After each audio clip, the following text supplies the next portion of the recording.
Dr. Joe DeMarco, chiropractor and owner of OcraMed Health. We're in the office today talking about posture. Now, in my almost 30 years of practice, I've seen a lot of patients with a lot of bad posture. And so what we're going to focus in on today is what I've termed as thoracic slumping. So what's thoracic slumping? Well, thoracic slumping is basically this. The spine, instead of being in a nice straight position, in particular the thoracic spine, nice and straight with the chest up, it begins that slumping process, which oftentimes can lead to more serious postural issues. Now, where does this occur? Well, a lot of times the slumping is occurring in what we call the thoracolumbar junction. So we have our thoracic spine coming down, curving in one direction, and as it transitions into the lumbar spine and curves in the opposite direction, that junction point is where that thoracic slumping begins to occur. Now, this is an important issue because of the fact that, like I said, if left untreated, it can lead to just further and further thoracic slumping, which can lead to the shoulders rolling forward, the head can translate forward, the thoracic spine can start getting rounded and develop one of those awful humps that no one wants to have. And so this can lead to further issues. So the sooner we can nip thoracic slumping in the bud and fix this thing, the quicker, the more postural problems we're going to be able to avoid as we get older. The other important aspect of thoracic slumping is it can affect us in the gym. Now, if you know from watching my videos, you know, a lot of the videos we go over is weightlifting related, fitness related, and the posture of being in a thoracic slumped posture is going to affect our workouts, in particular our squat. Whether it's an overhead squat, front squat, back squat, you need to have that back and spine straight, you need that chest up, and if you're glued down in a thoracic slumped position, it's going to affect your squat. So fixing this thoracic slump is going to help us form on our squat, and if we help the form on our squat, we're going to be able to squat more weight. And what's more important than that? So let's talk a little bit about thoracic slumping. There's usually two issues going on here. There's weak musculature involved, and there's fascial adhesions involved. So first off, underneath the larger muscles of the back, the trapezius muscles, the latissimus dorsi muscles, you have this group of muscles called the erector spinae muscles. They're on both sides of your spine, and the purpose of the erector spinae is they extend the spine. They bring it into this extended position, so when they're strong, they keep the spine erect. So when they're working well, the spine is up straight, the chest is up, and your posture looks good. These muscles, of course, just like any muscles that aren't being used regularly, can weaken, they can atrophy, and then the thoracic slumping begins. That's problem number one, strengthening those erector spinae muscles.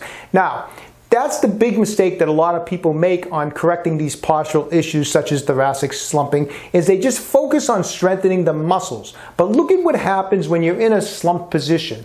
The musculature in the front of the body is in a shortened state in this position. Muscles are shortened. When muscles are left in a shortened position, they get tight. And over time, not only do they get tight, but they're going to build up fascial adhesions. And in this particular part of the body, this is the position that you're going to develop those fascial adhesions, so the adhesions will actually glue you into this posture. Picture if you've ever had your arm in a sling. If your arm's been in a sling for 4 weeks, your bicep in this position is in a shortened position, and after 4 weeks when they take that sling off, you can barely extend that arm out because the bicep in just 4 weeks has gotten so tight from being in a shortened position. Well, how about being in a thoracic slump position for 4 months, 4 years? How about 4 decades? Imagine the fascial adhesions that have built up in this area. So I don't care how much you work those erector spinae muscles. You can work them every day for the rest of your life and build huge, thick erector spinae muscles. You're still not going to be able to correct that posture because a lot of times you physically cannot get the torso back up. It's just glued down. So we have to address the fascial adhesions in the front, and if you don't, you're not going to be able to correct this thing. So we're going to need to address the fascial adhesions in the front. We're going to go over that first, and then we're going to do some exercises to strengthen the erector spinae, and that's how we're going to fix this thing. So let's get right to it. All right, so we're going to start some fascia release work in the front part of our body. All you're going to need for this is just a regular smooth foam roller, where you can maybe stack up some pillows, It's helpful to have some massage cream, just some regular massage cream. Don't use any heavy oils. We don't want anything too greasy or oily that's going to make things slippery, but it does help to have a little massage cream.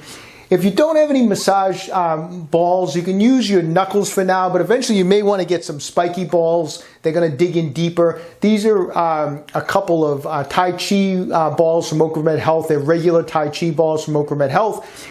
With the spikes, we'll get into the fascial a little deeper, and I'm going to use these today. But like I said, if you don't have any spiky balls, you can get in with the knuckles of your hands. Okay, so first off, you can apply a little bit of massage cream through the chest and abdominal area, so you can get some, like I said, a little bit of a glide. It'll create a little less friction on the skin, so you won't get so red from doing the fascial release work. And what we're going to do first is, before we even get into any work with the balls, is get that roller on kind of the lower thoracic spine. So kind of like in the lower part of the mid-back. And we're just going to let everything just stretch back. So I'm going to let the shoulders drop, the head go back, and just hold this position. You might hear a crack or two, that's fine. You want to let your arms just drop off to the side, whatever's comfortable. But just hold this for about 30 seconds and then come back. And that should just get a little general loosening up going on. And now we're going to start with a little bit of the fascial release work. So I'm going to take both of these Tai Chi balls, and I'm going to start from the sternum, and I'm going to start digging around down the sternal area till I get to the top of the rib cage, at which point I'm going to dig out, and then I'm going to go down the abdomen. So I'm going to just get back into this position, try to breathe through it, let it stretch. And then once I'm here, I'm going to start along the sternum. I'm going to go up and down, side to side, just kind of digging out anything that feels tight. And I'm going to work my way down all the way till I get to the top of the top of the rib cage here. Now there's a lot of fascia where the rib cage and the abdomen come up here. So this is a key area that you want to be working. And when I get there, I'm going to kind of go over the lip of the rib cage into the abdominal area and really do some digging around and go out to the side of the rib cage and just kind of dig in on all different directions, up and down, side to side, then work your way back up. And then from here, I'm going to go right down the abdomen, up and down, side to side, up and down, and I'm going to go all the way down, and then I'm going to go a little wider on the abdomen. And anything that feels tight, spend a little extra time on it, but just really do what you can to relax and do some digging through that whole area. And we're going to, after you go through that process, it might take about 60 seconds to go through it. I want you to come up, take a few seconds, relax a little bit, and then we're going to go back down and you're going to repeat the whole process of from the sternum up, along the rib cage, digging in as deep as you can. Like I said, there's a lot of fascia. If you push underneath your rib cage where the abdomen is, there's a lot of fascia in here that gets tight, and that's really where you want to focus a lot of your digging on, to get in there and try to break it up and just go to your tolerance. Now, I'm sitting here talking, so my abs aren't going to be able to be in a nice relaxed state, because as you talk, and they're a little bit tighter as I'm talking. If I wanted to really do this, I would just be breathing, relaxing, let the abdomen just kind of relax, and you'll be able to get in there a little bit deeper as you're doing that by just trying to relax. Just go to your tolerance. If you've never done this before, go real light the first few times and slowly try to increase your pressure, like I said, either with your knuckles or with these Tai Chi balls. So we've gone through that process twice of just kind of digging through that tissue. Next, we're going to come back up.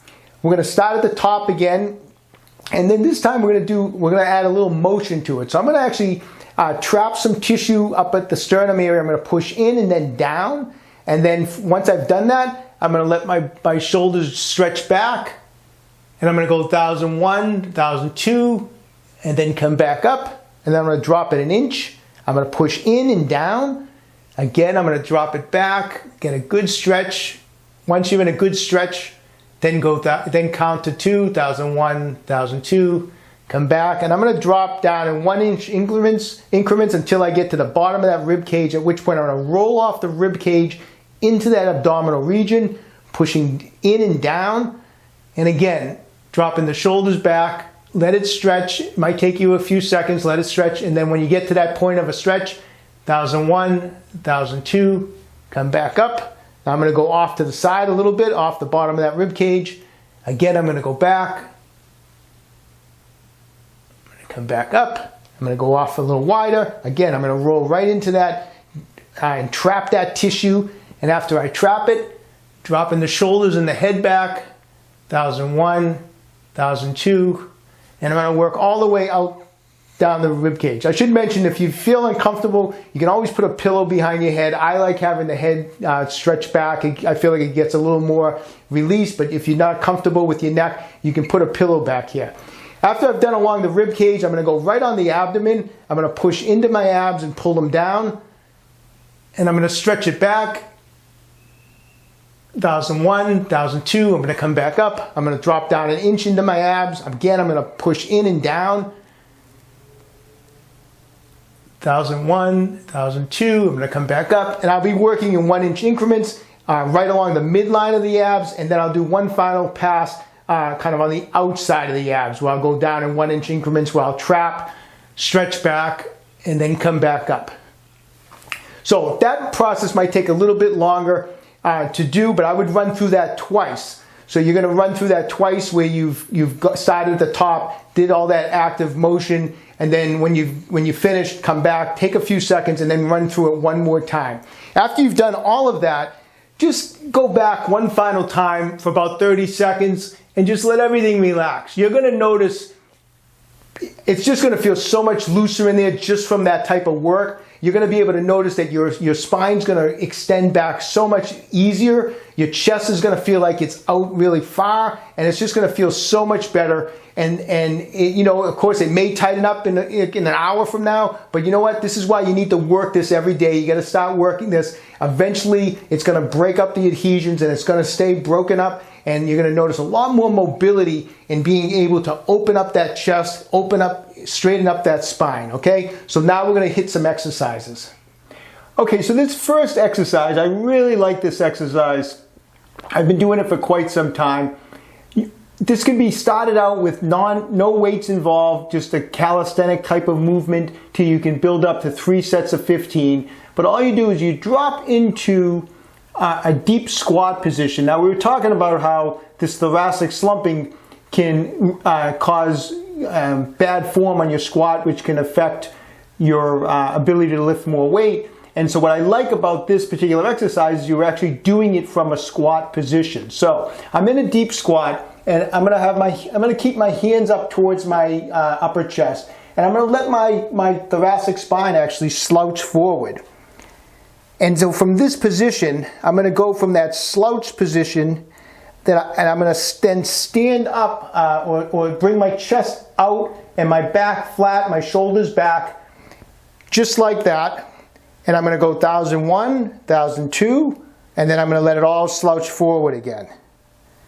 And so this is the exercise. We're actually working those erectors, and we couldn't be more precise as far as the exercise. We're in a squat position, so we're simulating a squat, and we're activating these muscles. These are weak muscles for a lot of people. When they go to squat, they can't even get into this position, so we're working it.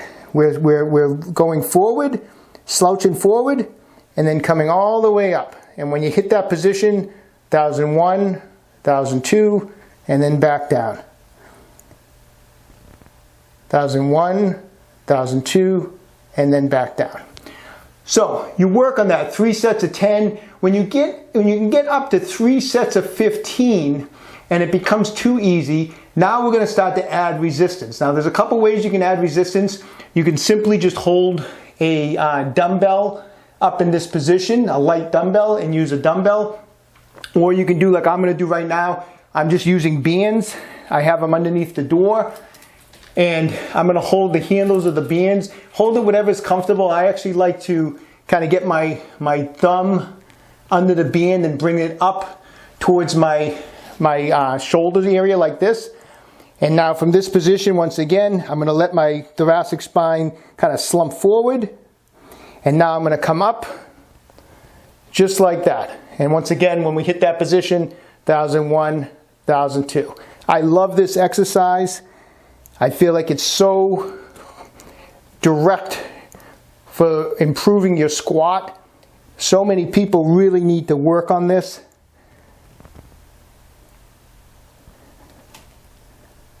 nice and controlled. Keep your resistance light.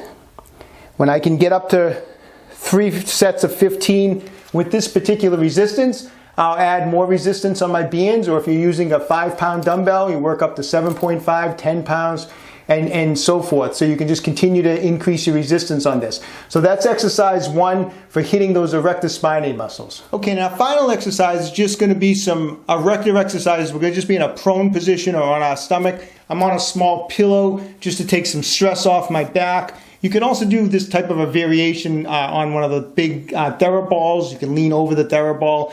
But from this position, I'm just going to have my hands behind my head. I'm going to let my forehead touch the ground and my elbows. And from this position, I'm just going to try to extend my spine to contract those erectors. And as I come up, I'm going to bring my elbows with it. And when I get to that position, I'm going to count 1001, 1002. Then I'm going to go back down. I'm going to lightly touch my elbows and my forehead to the ground. And then back up. 1001, 1002. Now notice when I come up into this position, I don't want to have my head, I don't want to be looking at the wall in front of me. I don't want my neck in like hyperextension. I want to keep my head neutral. 1001, 1002. So I basically just keep my eyes looking at the ground.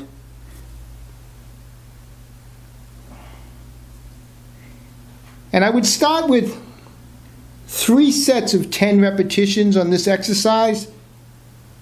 And I would try to build up to 3 sets of 15 repetitions for this exercise.